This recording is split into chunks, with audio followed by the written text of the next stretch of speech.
Bismillahirrahmanirrahim. Assalamualaikum warahmatullahi wabarakatuh. Alhamdulillahirabbil alamin wassalatu wassalamu ala asrofil anbiya'i wal mursalin wa ala alihi wa sahbihi ajmain.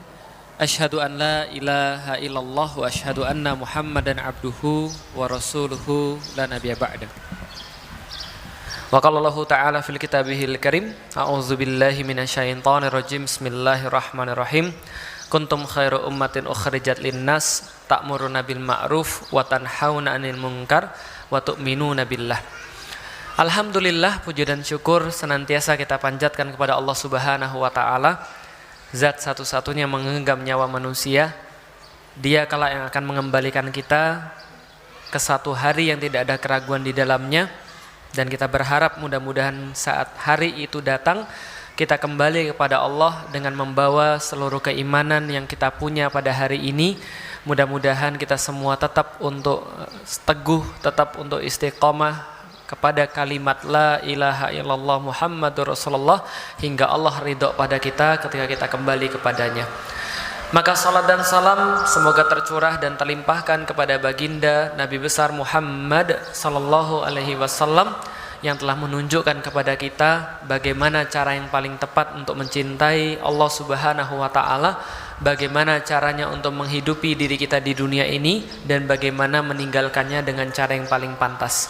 Mudah-mudahan kita semuanya hanya berpanutan, hanya berteladan kepada Rasulullah sallallahu alaihi wasallam, dan mudah-mudahan kita semua termasuk orang-orang yang dikenali oleh beliau, termasuk orang-orang yang diingat oleh beliau, termasuk orang-orang yang disebut-sebut oleh beliau, dan beliau mengelompokkan kita di barisan belakang beliau untuk dihantarkan kepada surganya Allah. Dan mudah-mudahan bersama dengan Rasulullah sallallahu alaihi wasallam kita bisa memandang wajah Allah Subhanahu wa taala. Dan terakhir, mudah-mudahan kita senantiasa berdoa kita masuk surga bersama-sama semuanya. Amin. Alhamdulillah teman-teman sekalian, benar tadi yang sudah disampaikan oleh moderator, ini adalah sebuah tema yang sangat sulit. Saya selama ini senantiasa diminta untuk menyampaikan tentang Salahuddin Al-Ayyubi ketika orang sudah ngelihat saya menyampaikan tentang Muhammad Al-Fatih. Tapi sampai sekarang inilah pertama kalinya saya menyampaikan tentang Salahuddin Al-Ayyubi. Bukan apa-apa teman-teman sekalian, tapi karena saya secara pribadi merasa malu, merasa berat ketika saya harus menyampaikan tentang Salahuddin Al-Ayyubi. Kenapa? Karena tadi sudah disampaikan, Salahuddin ini seolah-olah sangat jauh daripada kita. Jauh banget. Muhammad Al-Fatih gimana? Ya jauh juga sih, tapi ya lumayan lah. Karena Salahuddin ini kan tahun 1100-an. Tahun 1100-an, sedangkan Muhammad Al-Fatih kan 1400-an. Terpaut 300 tahun antara Salahuddin Al-Ayyubi dengan Muhammad Al-Fatih. Dan kita tahu semakin dekat orang dengan Rasulullah, walaupun dekat ini tidak harus dimaknai masa ya, tapi kedekatan masa ini juga mempengaruhi kedekatan ketaatan, kedekatan prestasi. Karena kita tahulah siapa sih diri kita dibandingkan dengan misalnya Umar bin Khattab. Siapa sih kita dibandingkan misalnya dengan Abu Bakar As-Siddiq. Semakin orang tuh dekat dengan Rasulullah, baik dari segi masa, dia lebih mudah untuk mengindera apa sih yang dilakukan oleh Rasulullah, bagaimana sih kaum muslimin yang ideal itu seharusnya.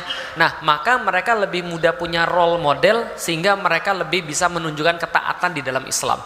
Nah, dengan kata lain, kalau kita bahas Muhammad Al-Fatih saja 1453 itu sudah jauh banget daripada diri kita, apalagi kita bahas Salahuddin Al-Ayyubi. Dan Salahuddin Al-Ayyubi ini di luar rata-rata lagi gitu kan ya. Kenapa di luar rata-rata? Contoh misalnya, saya pengen ngasih tahu akhir hidup Salahuddin Al-Ayyubi itu ketika beliau itu meninggal, maka beliau dikatakan pemakaman beliau itu seperti seolah-olah pemakaman para nabi. Kenapa? Karena nggak ada satupun orang yang pernah melihat ada satu orang manusia yang sangat dicintai oleh manusia yang lain, baik itu adalah orang muslim, baik itu adalah orang kafir, baik itu adalah orang yang dekat, baik itu ada orang yang jauh, baik itu adalah orang yang punya jabatan, atau itu orang yang rakyat jelata, semua mencintai Salahuddin Al-Ayyubi. Maka mereka bilang, kami nggak pernah melihat pemakaman model seperti ini, nggak ada satupun orang yang nggak menangis misalnya. Sementara orang yang dibicarakan yang meninggal itu cuma meninggalkan uang 47 dirham dan 1 dinar. Jadi bisa kita bayangin, Salahuddin Al-Ayyubi itu pas meninggal, prosesi pemakamannya itu ngutang. Kebayang nggak sih? Padahal dia itu adalah penguasa sultan, bukan hanya penguasa Syria, penguasa Mesir, lalu kemudian penguasa Yaman, penguasa kemudian Laut Mediterania dan seterusnya, dan 2 tanah haram. Kalau dia mau duit gampang banget. Tapi kalau kita bicara sekali lagi, ini jauh banget. Bahkan pada saat meninggalnya saja diceritain itu udah jauh banget, apalagi pada saat hidupnya. Kayaknya kita nggak akan bisa nyamain. Tapi apalah contoh kalau saya tidak bisa ditiru? Maka contoh itu kan harusnya kan memang harus bisa ditiru. Maka ada seorang pujangga yang kemudian mengatakan ketika Salahuddin Al-Ayyubi itu meninggal dan banyak sekali kejadian-kejadian pada kaum muslimin, nama Salahuddin itu semakin sering disebut. Saking seringnya Salahuddin disebut untuk menjadi kemudian contoh daripada kepahlawanan, contoh daripada kekesatriaan, contoh daripada kehebatan dan segala macamnya, idealisme seorang muslim seperti apa, sampai-sampai penyair ini kemudian mengatakan begini, kalian itu bicara kum Salahuddin, kum ya Salahuddin, berdirilah wahai Salahuddin, bangkitlah lagi dari kuburmu wahai Salahuddin, bangkitlah dari kuburmu wahai Salahuddin. Sementara kemudian tanah saja sudah jijik ketika mendengarkan ucapan-ucapan kalian, kata seorang pujangga ini. Kenapa tanah itu seolah-olah jijik? Karena tanah kuburan itu bertanya-tanya, harus berapa kali kalian membangunkan Salahuddin untuk menutupi kepengecutan kalian sendiri? Berapa kali kalau kalian harus kemudian menyebutkan nama Salahuddin untuk menutupi bahwa Anda sendiri itu tidak capable?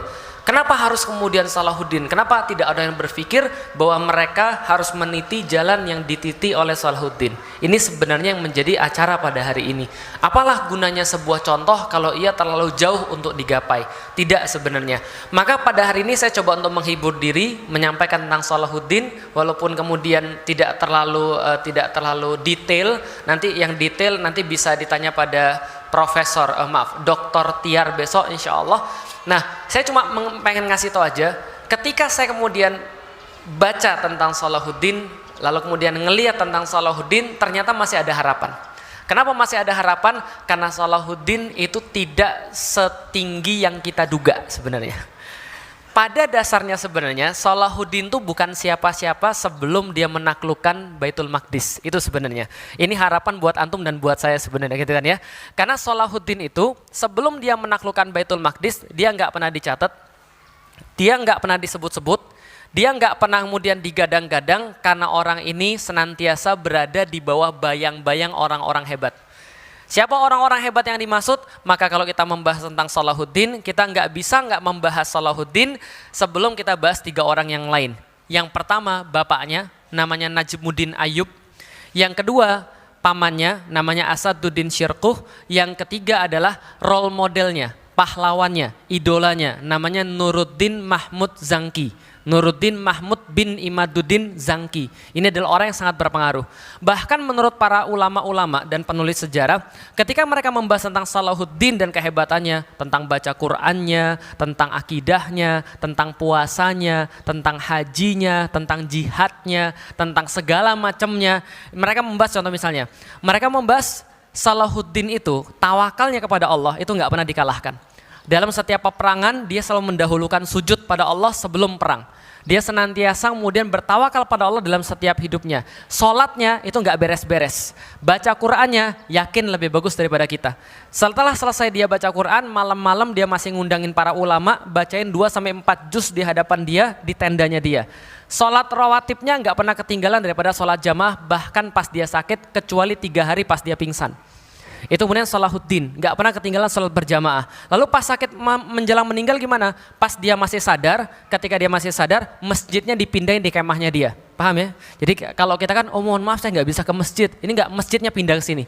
Kenapa? Karena dia mau sholat berjamaah. Imamnya suruh pindah ke tendanya dia kemudian berdiri di ranjangnya dia untuk melakukan sholat berjamaah dengan yang lain. Ini Salahuddin, sholatnya luar biasa, sedekahnya nggak usah tanya.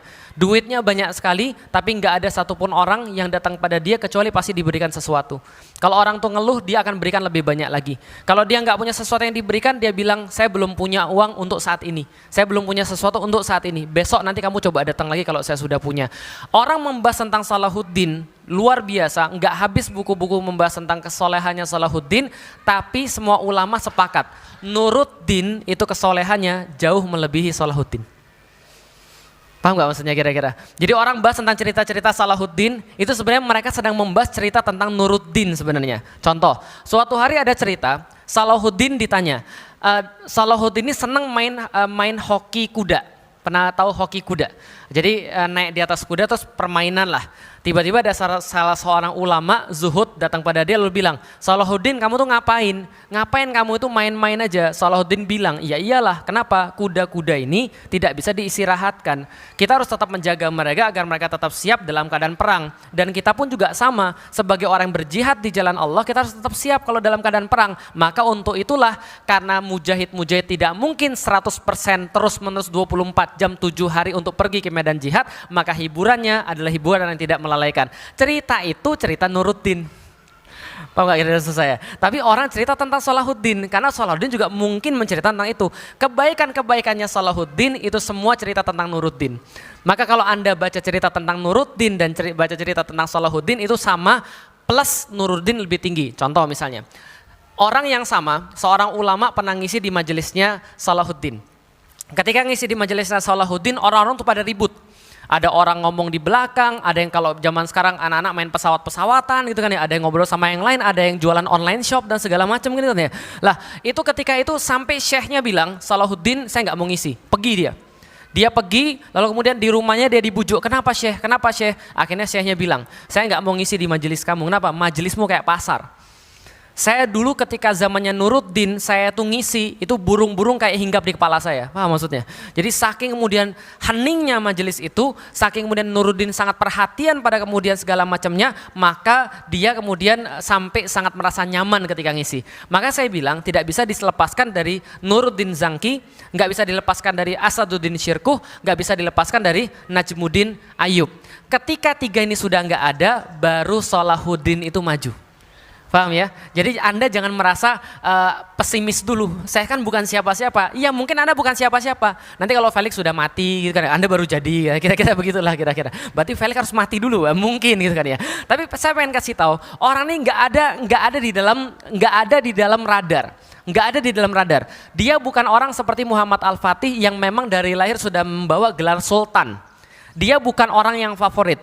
Bahkan diceritakan pada satu waktu ketika lahirnya Salahuddin Al-Ayyubi, itu bapaknya Najmuddin Ayyub itu mendapati saudaranya Asaduddin tadi mukul seorang laki-laki mati. Gara-gara apa? Laki-laki ini mengganggu seorang muslimah. Muslimah itu kemudian ngadu pada Asaduddin dan mereka berdua pejabat, Asaduddin sama Najmuddin bapaknya Salahuddin itu sama-sama pejabat. Ketika dipukul mati. Ketika mati mereka harus keluar dari kota itu daripada jadi buron. Kira-kira gitulah. Pas keluar dia bawa anak yang baru lahir itu, dia mau bunuh anak ini. Jadi bapaknya itu karena saking kemudian merasa ini anak bawa sial. Kok gitu sih? Bukannya bapaknya itu soleh? Iya, tapi orang soleh kadang-kadang khilaf. Nah maka dalam kemudian buku-buku sejarah yang sampai pada kita ada catatan seperti ini. Bahwa Najmuddin Ayyub ketika melihat Salahuddin nangis terus. Ketika Pak Asad kemudian keluar daripada kotanya itu menuju ke tempat Imaduddin itu, maka dia mau bunuh anak ini. Nah ketika dia mau bunuh anak ini diingatkan oleh salah seorang yang jadi bawahannya, kenapa kamu nyalain bayi ini? Bayi ini nggak bisa mendatangkan manfaat bagimu, juga nggak bisa mendatangkan mudorot bagimu. Kenapa kamu justru nyalain anak ini? Dia sadar dan akhirnya kemudian tetap bawa anak ini. Anak ini bukan favorit, anak ini orang biasa. Ketika misalnya diceritakan dalam berbagai macam kisah, ketika dia muda berpengalaman sudah menunjukkan sebuah prestasi, itu ditulis baru setelah dia menaklukkan Baitul Maqdis. Paham teman sekalian? Sebelum dia menaklukkan Baitul Maqdis, praktis tidak ada catatan tentang Salahuddin Al-Ayyubi. Artinya hampir pasti dia adalah orang-orang biasa yang ditugaskan dengan tugas-tugas biasa. Contoh, ada beberapa tugas itu kemudian diberikan pada Salahuddin, salah satunya menjadi kepala keamanan di kota Damaskus. Itu salah satunya, kepala keamanan kalau zaman sekarang polisi. Jadi menjaga keamanan. Saat itu ada yang buat puisi. Buat puisinya Salahuddin itu lahir dengan nama Yusuf. Yusuf kalau dalam cerita Al-Quran ganteng atau tidak? Ganteng, saking gantengnya itu pas dia lewat, itu cewek-cewek motongin tangannya sendiri. Nah maka pujangga itu berkata, kalau Yusuf yang satu membuat cewek-cewek tangannya kepotong, maka Yusuf yang satu ini membuat cowok-cowok tangannya kepotong. Paham maksudnya? Karena pencuri-pencuri nggak akan aman di depan dia. Karena kalau pencuri ketangkep, maka akan diberlawan syariat, tangannya dipotong. Tapi cuma itu aja kemudian yang menjadi prestasi dia. Nggak ada lagi catatan apapun lagi. Nggak ada catatan tentang prestasi dia, nggak ada apapun. Prestasinya Salahuddin baru dicatat ketika dia dan pamannya diminta sama Nuruddin untuk menyelesaikan permasalahan Mesir. Saya agak bingung mau cerita dari mana, tapi mudah-mudahan kalau saya loncat-loncat teman-teman paham. Tapi sebelum saya cerita tentang semua ini, saya pengen cerita tentang yang lain lagi. Tahan sampai di sini ya, tentang Mesir ya. Bisa disepakati? Saya mau cerita yang lain. Teman-teman sekalian, ceritanya tahun 1000-an. Cerita tahun 1000-an. Salahuddin tahun berapa? 1100. Saya pengen cerita sesuatu yang sangat penting supaya teman-teman tahu dan punya harapan. Ujung daripada kisah ini kita pengen jadi seperti apa dan kaitannya dengan Baitul Maqdis. Oke. Tahun 1000-an Baitul Maqdis jadi milik kita masih. Kenapa? Karena dibebaskan oleh Umar bin Khattab pada tahun 638. 638 Umar bin Khattab membebaskan Baitul Maqdis setelah kemudian menyelesaikan langkah-langkah yang pernah dibuat oleh Rasulullah Shallallahu Alaihi Wasallam. Jadi Rasulullah ketika dia Isra dan Mi'raj melihat Baitul Maqdis, sebenarnya bagi Allah Subhanahu wa taala, Allah ingin mengenalkan ini loh targetmu kelak. Bikin rencana untuk menaklukkan Baitul Maqdis yang sekarang lagi dalam penjajahan Romawi. Maka Rasul mengambil kemudian tugas itu, membuat rencana. Ketika masih hidup, rencana yang sudah tereksekusi adalah perang Mu'tah dan perang Tabuk. Maka dua ini adalah rencana eksekusi Rasulullah Shallallahu Alaihi Wasallam. Ketika perang Tabuk Rasulullah meninggal, maka pasukan ini mau ditarik oleh Umar bin Khattab.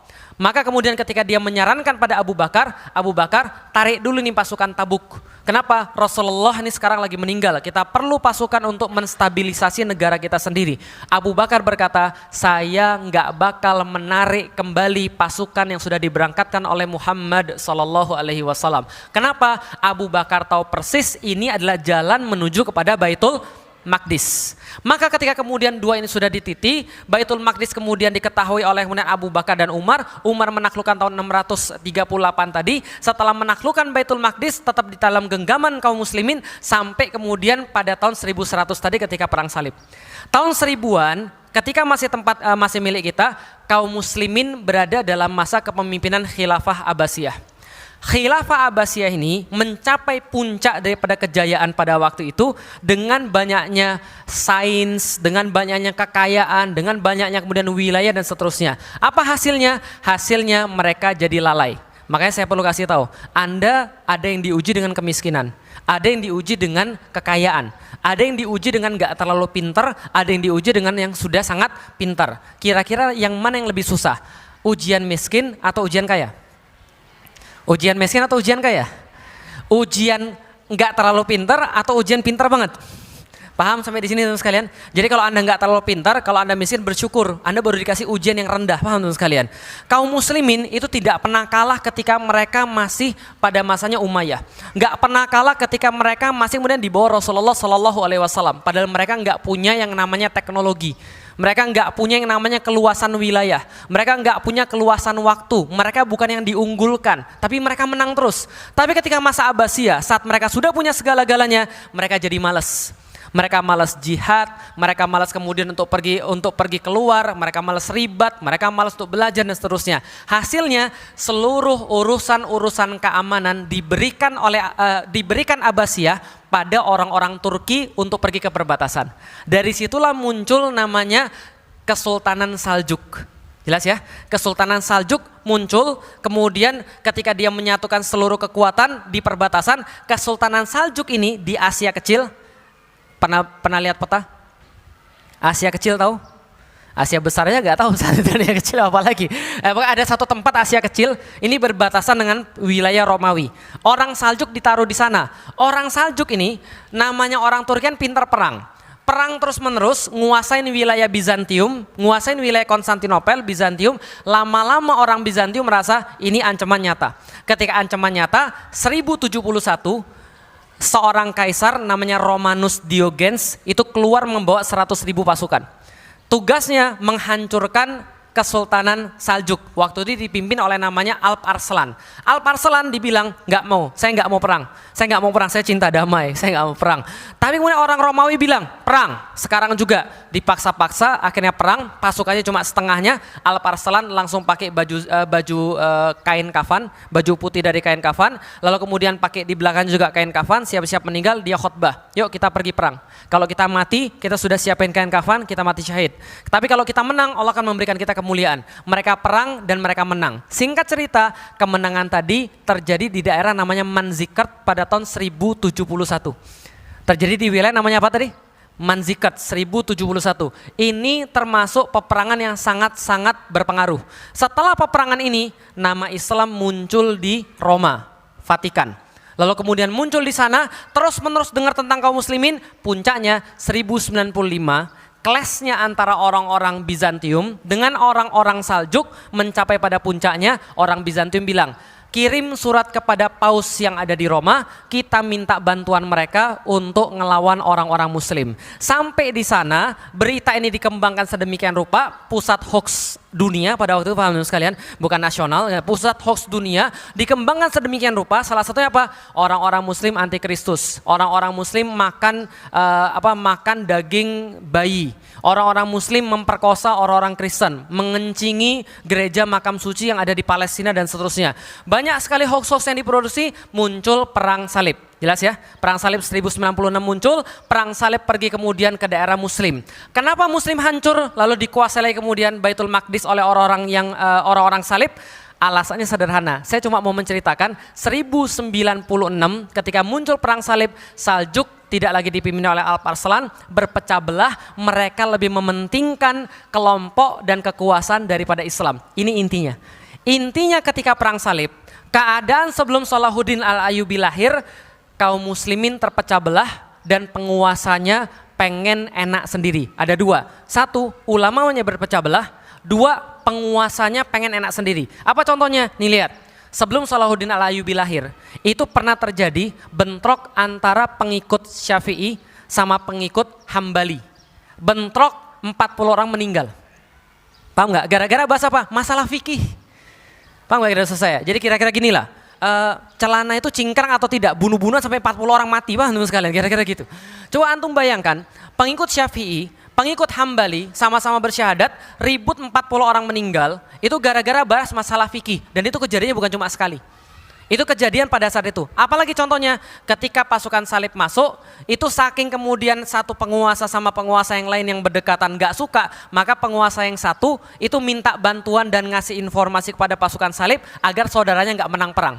Paham teman sekalian? Itu kenyataan ketika Salahuddin Al-Ayyubi lahir. Menarik banget, ingat baik-baik, seorang ulama namanya Majid Al-Kilani, dia berkata ketika dia melihat kondisi pada saat itu, maka dia berkesimpulan, ulama-ulama yang lahir sebelum Salahuddin dan sebelum Nuruddin, mereka tidak mengumandangkan seruan jihad ketika mereka dikuasai oleh perang salib. Ketika dikuasai oleh orang-orang salib. Kenapa? Menarik banget, coba camkan baik-baik. Karena ulama-ulama di masa itu tahu persis bahwa kaum muslimin tidak siap untuk berjihad.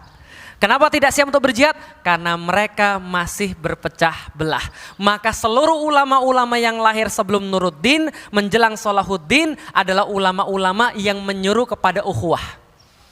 Catat ya, ulama-ulama yang menyuruh kepada ukhuwah. Sampai ketika saya baca itu saya jadi mikir, kadang-kadang kan gini, ada orang berkata, nggak mungkin bersatu sebelum yang ada namanya akidahnya benar. Teman-teman sekarang saya mau nanya, akidah benar tapi tidak bersatu, atau bersatu tapi akidahnya nggak benar?